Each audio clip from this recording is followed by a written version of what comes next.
Hello friends, welcome to மாங்கனி சிறகுகள். இப்போ வந்து மல்லிகைப்பூ சீசன் ஸ்டார்ட் ஆகிடுச்சு இல்லையா, அதனால் மல்லிகைப்பூ செடி பற்றின ஒரு ட்ரிக் வந்து நான் கொடுக்க போகிறேன். என்னோட மாடியில் வந்து சின்னதாக ஒரு ஃப்ளவர் பாட்டில் நான் வந்து ஒரு குத்து செடியாக மல்லிகைப்பூ செடி வந்து வச்சுருக்கேன். இது வந்து ஊர்லேருந்து எடுத்துகிட்டு வந்த செடி. இப்போதைக்கு வந்து இது பெங்களூரில் இருக்குது.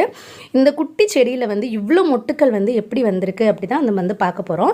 இது வந்து சீசன் இல்லையா, அதனால் இந்த டைமில் வந்து இந்த செடியில் இருக்கிற இலைகள் எல்லாத்தையுமே நம்ம ஆஞ்சு விட்டுறணும். அதாவது இந்த இலைகள் எல்லாத்தையுமே நம்ம பிச்சு விட்டுறணும். பிச்சு இந்த இலைகளை வந்து நம்ம அதோட பாட்டிலே வந்து போட்டு வச்சிடணும். அது பக்கத்துலேயே வந்து நம்ம போட்டு வச்சிடலாம். இந்த இலைகள் எல்லாமே நான் பிச்சு விட்டு ஒரு 15 நாள் கிட்ட ஆயிடுச்சு. திருப்பி வந்து முளைச்சி வந்திருக்கு.